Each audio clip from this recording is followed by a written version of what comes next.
इस देश के लिए सबसे बड़ा संकट है बीजेपी, आरएसएस, मोदी और बिहार का विपक्ष। ये सबसे बड़ा संकट मुद्दों पर, इशू पर, आम आदमी के जन पर, सवाल पर इस कंट्री में, देश में कभी बात नहीं होती है। 6 लाख टन, 6 लाख मेगावाट बिजली इस कंट्री को चाहिए, मात्र 2 लाख मेगावाट बिजली उत्पादन होती है। 8 घंटा, 9, 7 घंटा, 6 घंटा से ज्यादा बिजली उत्तर प्रदेश और बीजेपी शासित राज्यों में नहीं है। 660 ट्रेन बंद करने का आदेश हो गया। मेट्रो ट्रेन लगभग बंद होने की स्थिति होगी। बिजली संकट, रोजगार संकट, महंगाई संकट, डीजल पेट्रोल गैस संकट, ये देश भीषण आर्थिक संकट के चपेट में लगभग आ चुकी है। और ये संकट का सबसे बड़ा कारण है आरएसएस, बीजेपी, मोदी और विपक्ष का चॉकलेटिया विपक्ष, जो नासमझ हैं, नाबालिग हैं, पद बड़ा ज्ञान नासमझ। बीजेपी की भाषा बोल रही है, लाउड स्पीकर पर बीजेपी की भाषा बोल रही है बिहार का विपक्ष।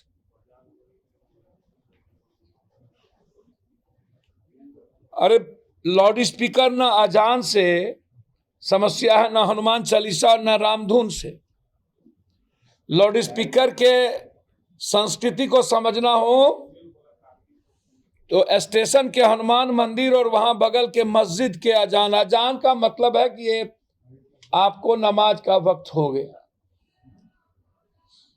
अजान के लिए लाउड स्पीकर या किसी भी, किसको संकट है? यदि सबसे ज्यादा किसी आवाज से इस कंट्री को संकट है और डर है तो नेताओं के जुबान जो नफरत, जाति, धर्म, मजहब का घोर संकट पैदा करने वाले जो नेता लोग हैं, पहले उसकी जुबान को बंद करने की जरूरत है। नेताओं पर आचार संहिता लगाने की जरूरत है। नेताओं की सदस्यता रद्द करने की जरूरत है। जो किसी जाति को, जो किसी मजहब को, जो किसी धर्म को, जो किसी समाज को गाली देता हो या उससे नफरत पैदा करता हो, उससे इस देश को संकट है और देश खतरे में है। अजान और मंदिरों के मंदिर, बस हनुमान मंदिर से और चालीसा से कोई मतलब नहीं है, ये आप समझ लीजिए। ये हमें जीने का फ्रीडम दीजिए ना, आप दूसरों की जिंदगी में दखल ना दें। ये जो डीजे बजता है बड़ा बड़ा, भर भर रात आप तंग करते हैं 50 डीजे लगाकर। अब मुखिया जी मन होखा तो आबा मिस कॉल मारल तो किस देव का हो, हट जाता वो पाछे में आवेद। ये जो आप लोग जो गाते हैं, ये जो पूरा सोसाइटी के लिए संकट बनते जा रहे हैं, आप उसकी बात नहीं करिएगा। ये जो डेली भोजपुरी हीरो और कौन कौन गाली गलौज कर रहा है, समाज उससे दूषित हो रहा है, बैन करिए ऐसे लोगों पर।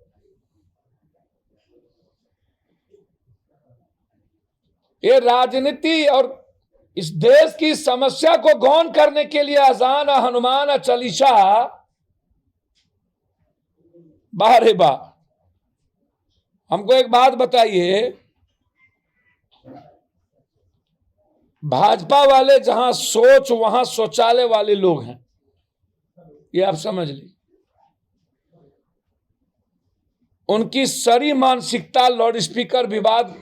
आप सोचिए कि इस देश का संकट कहां है और लाउड स्पीकर का क्या मतलब है। ये जो नाबालिग लोग हैं विपक्ष, ये ट्रैप में फंसते हैं बीजेपी। एक चॉकलेटी गायक ने लाउड स्पीकर से अजान पर सवाल उठाया था, तब वो बंबई में रहता, आज दुबई में रहता है, और दुबई में वो सुकून से नींद की चैन सोता है। अजान तो वहां सबसे ज्यादा होती है। वही चॉकलेटी विपक्ष यहां भी है। कल के दिन बीजेपी कह दे अक्षय तृतीया को ईद नहीं होने देंगे, ईद किसी दूसरे दिन मनाएंगे, और कल चॉकलेटी विपक्ष कह दे हाँ सही कहा जा रहा है। हम आज संकल्प लेते हैं, आज जन्म लड़ेंगे ऐसी मानसिकता के खिलाफ जो विपक्ष और भाजपा, जो बिहार का नंबर 1 दुश्मन बन चुका है।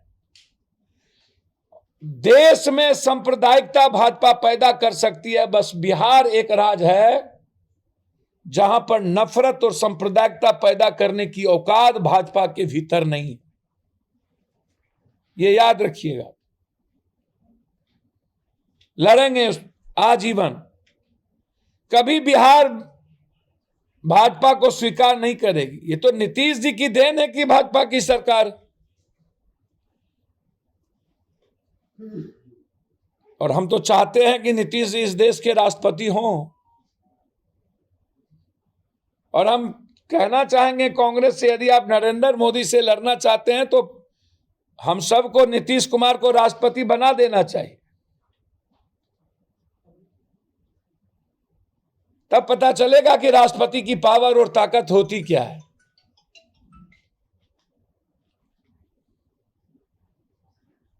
स्वीकार कर लेना चाहिए। नीतीश, मैंने पहले भी कहा था कि नीतीश कुमार कोई कदम बिना सोचे समझे नहीं उठाते। अभी नीतीश कुमार जिधर जाए रहेंगे मुख्यमंत्री नीतीश कुमार, ये भी जान लीजिए आप। रहे जाए, अब हमारी लड़ाई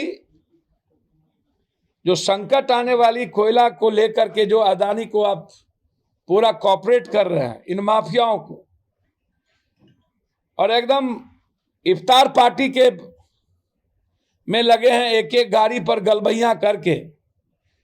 इन नेताओं से मेरा सवाल है कि आप बिहार में इतनी हत्या, इतनी घटनाएं घट रही है, उस पर आप कोई सवाल, ये जो सब ललबबुआ, सब जो जाति के नेता पागले के तरह उभर रहे हैं, और मेरा मानना है कि अब बिहार जाति, धर्म, मजहब से अब निकलना चाहता है।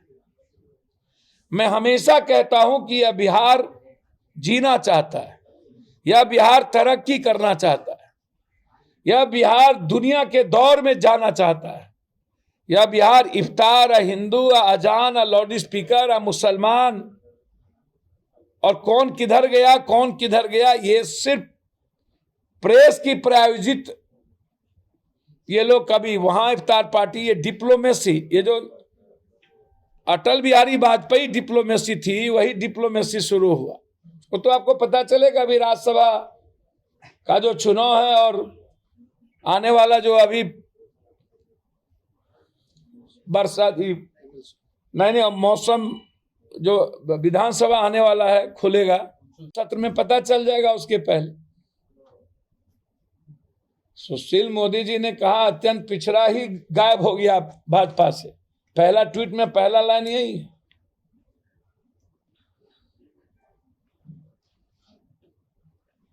अरे भाई, भाजपा को स्वीकार करना होगा तो नित्यानंद यादव को कहे स्वीकार, कोई यादव को कहे स्वीकार करेगी।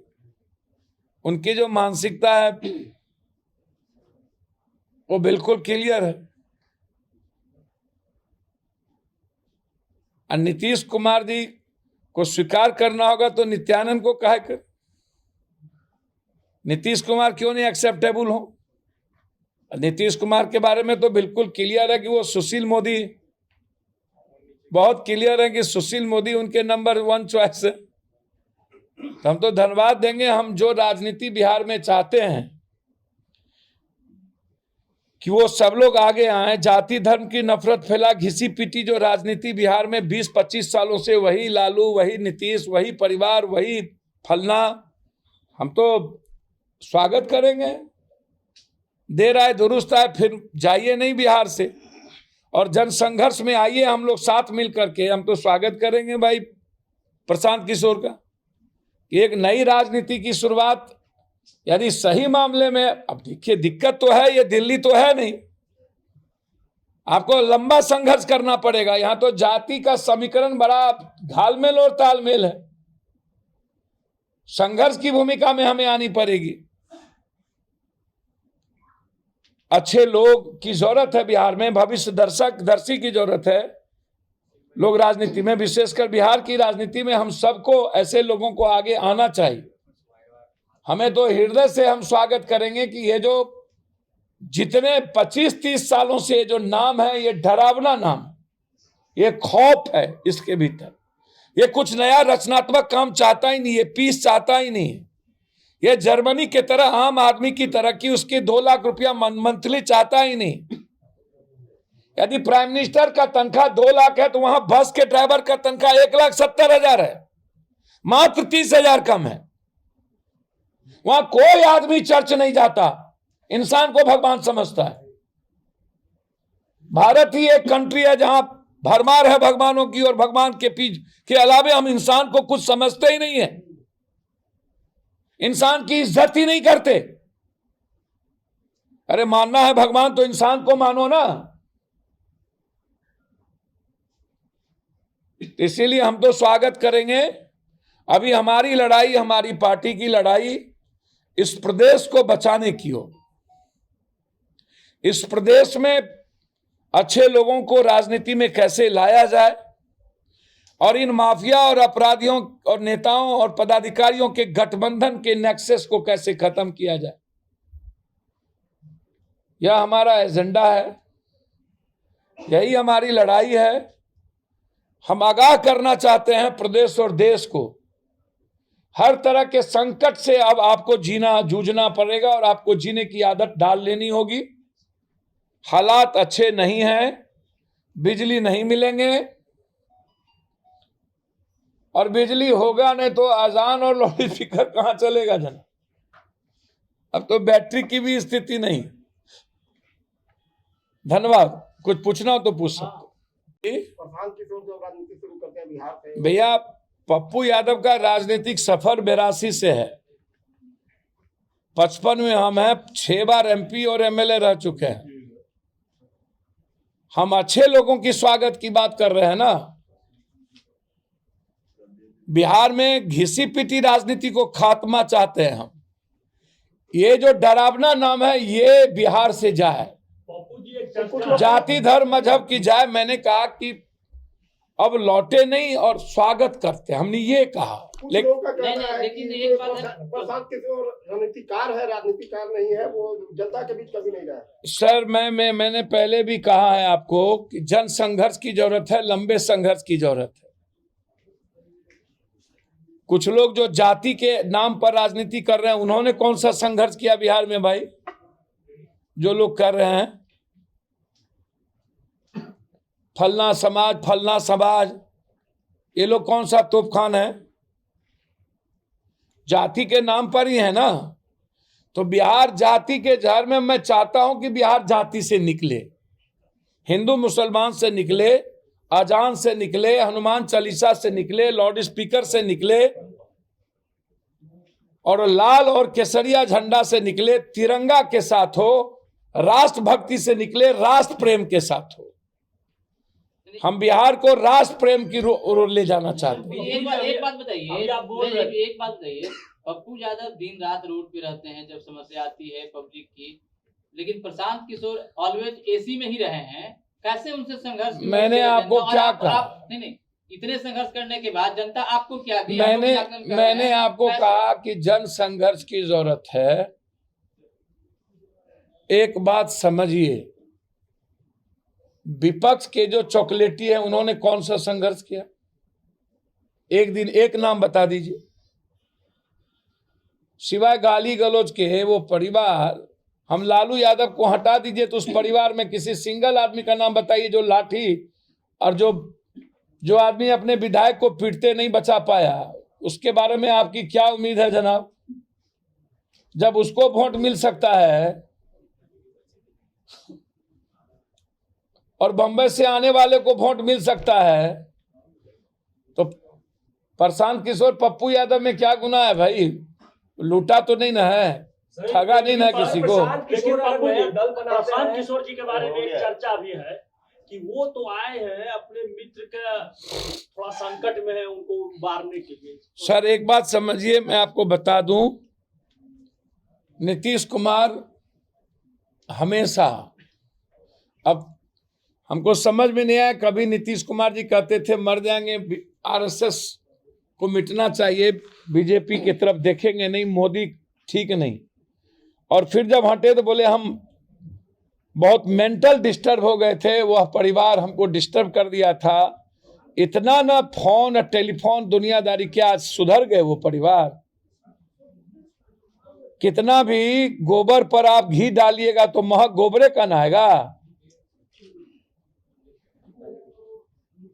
आप हमको बताइए ना, अब फिर कोई दूसरा लाइन बोलेंगे तो आप कहिएगा उसी को बोल दिया, इसलिए नहीं बोलते हैं डर से राजनीति में। बिजली का बात कहा, विजेंद्र यादव कह रहे हैं कि हमारे पास पर्याप्त बिजली है, लेकिन कुछ टेक्निकल इश्यू के कारण हम बिजली जो है धारा प्रवाह नहीं दे पाते। अच्छा, मुझको तो समझ नहीं, पहले तो पढ़िए, देश को 6 लाख टन चाहिए मेगावाट, और 2 लाख मेगावाट बिजली मात्र उत्पादन हो रही है, तो 4 लाख नहीं है तो विजेंद्र बाबू कहां से देंगे? सोलर और बन गया ऊपर से देंगे? अरे उम्र हो गई बेचारे की, अब उस पर कुछ नहीं कहना है हमको, ये पैदा करेंगे। 4 लाख को दे देंगे, वो बोझ पर बोझ, बोझ पर बोझ, बोझ पर बोझ।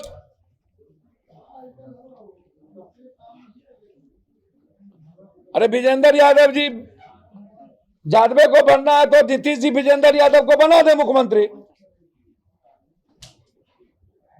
और A to Z पार्टी है तो राजद एक्सेप्ट कर ले, कुशवाहा को बना दे, उपेंद्र कुशवाहा जी को।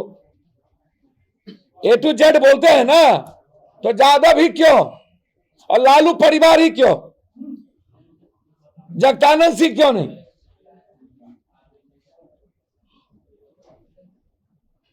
कोई कुशवाहा है ना, बना दे। आलोक मेहता किसी को बना देना भाई, यादव यदि हो तो नीतीश जी विजेंद्र जी को बना दीजिए। अरे पप्पू यादव को तो डरे से कोई स्वीकार नहीं करेगा। नित्यानंद राय नहीं स्वीकार है भैया, तो वो तो बीजेपी का ना कैंडिडेट होगा और नीतीश जी ना जानेंगे। हम जदयू की बात बोल रहे हैं, इन्होंने नीतीश के बारे में कुछ पूछा विजेंद्र जी के बारे में, तो विजेंद्र जी साफ सुथरा यादव है, बना दीजिए। ठीक है, एक अंतिम सवाल और। पार्टी खुद लंबे संघर्ष, पप्पू यादव से बड़ा संघर्ष का नाम कोई है क्या देश में? कल भी पप्पू यादव को मानव सेवा का सबसे बड़ा अवार्ड मिला दिल्ली में। निर्मला देश पांडे, इंडिया के टॉप मोस्ट लोगों ने सब वहां सबसे पहला सेवा मिला। इसके पहले भी कई बार अवार्ड मिल चुके हैं।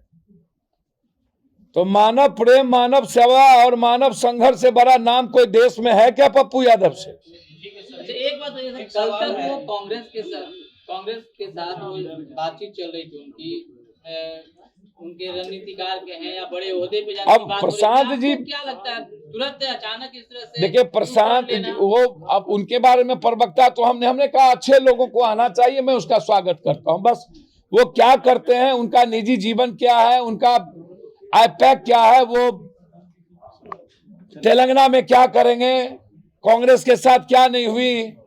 कांग्रेस देश की सबसे बड़ी पार्टी है, आज भी बीजेपी के बाद उससे बड़ी पार्टी, विधायक एमपी राज्यसभा में कोई नहीं है, कश्मीर से कन्याकुमारी है। कांग्रेस ही बीजेपी के साथ लड़ पाएगी, आगे लड़ेगी।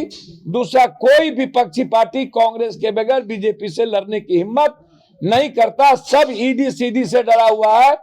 कांग्रेस के अलावा कोई भी विपक्षी पार्टी, चाहे वो मायावती हो, चाहे अखिलेश हो, चाहे बिहार हो, चाहे बिहार के चॉकलेटी हो, सब डरा हुआ है। सिर्फ कांग्रेस में हिम्मत है बीजेपी के खिलाफ लड़ने की। वो संख्या बल में विपक्ष है या सर, नाबालिग और चॉकलेटी आदमी सबको जब पावर मिल जाता है अनुकंपा पर, किसी पर, आपने लाउड स्पीकर पर क्या बोला अजान पर नहीं सुने? बीजेपी और उनकी भाषा में कोई अंतर था क्या? और ये इफ्तार उसके मन से थोड़े हुआ। तो लालू यादव जी के प्रेशर पर क्या है वो तो सब जानते हैं। देश लेवल पर भी आप बात कर रहे हैं कि विपक्ष, हम यहाँ के विपक्ष की बात कर, यहाँ की विपक्ष की बात कर, कांग्रेस की बात, हम यहाँ की विपक्ष की बात कर, हम यहाँ की विपक्ष की बात कर, बिहार विपक्ष की। अभी कौन बोला, कौन है अजान पर, हम उस पर बात करेंगे ना। प्रशांत किशोर आते हैं। शहाबुद्दीन साहब की पुण्यतिथि थी, आपने पोस्ट किया, लेकिन नेता प्रतिपक्ष ने सर मुझे आज भी दुख है, उन्होंने कोई पोस्ट नहीं। सर मुझे आज भी दुख है मात्र 5 लाइन लिख सर, नेता प्रतिपक्ष एनआरसी में थे,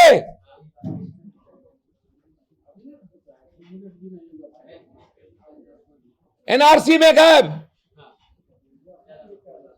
नेता प्रतिपक्ष किसको मानते हैं? इतनी बड़ी घटना देश में घटी, ट्वीट हुआ, मुजफ्फरपुर गए, वो दलितों का कभी रिस्पेक्ट आपने सुना कि नेता प्रतिपक्ष किया या उस परिवार ने किया? नाम बताओ आप। रामविलास को अपमानित, श्याम रजक को अपमान, ये लोग तो समझिए कि किसी तरह चौधरी को अपमानित, रमेराम को अपमानित, एक भी दलित को आज तक रेस्पेक्ट नहीं किया वो परिवार। अब मुसलमान को तो ये खैरात समझता है, डराता है। कांग्रेस आज निर्णय ले ले, औकात पता चल जाएगा। हमने तो कहा कि सुरक्षा की जरूरत है शहाबुद्दीन परिवार की, सरकार को इस पर स्टेप रखना चाहिए। मुझे दुख है कि शहाबुद्दीन अपनी जमीन पर नहीं दफनाए गए, ये मेरे हृदय में है, और मैं उस परिवार के प्रति मेरी पूरी संवेदना और रहेगी। उस पर कोई संकट आएगा तो पप्पू यादव उसके साथ खड़ा होगा। लेकिन जिस प्रकार सम्मान मिलना चाहिए इस प्रकार नहीं मिला है। इस पर सर मैं आपको बता दूं, विपक्ष के नेता, विपक्ष के नेता, मैंने पहले कहा इसको पसंद नहीं है मुस्लिम का कोई चेहरा, चाहे फातिमी हो, चाहे तस्लीमुद्दीन हो, चाहे कोई आदमी हो। अब्दुल बारी सिद्दीकी सिर्फ सिंबॉलिक है, बेचारा, उनके पास लड़ने की, अब करने की उम्र हो गई, हिम्मत नहीं है। एक कोई मुस्लिम संघर्षशील बड़ा नाम बता दो। जैसे उत्तर प्रदेश में आजम खान पसंद नहीं, उसी तरह यहां पर कोई मुस्लिम लीडर और मुसलमान के इशू इनको पसंद नहीं। 126 एमएलए उत्तर प्रदेश में, इतनी बड़ी घटना घटी, आप गए वो। धन्यवाद।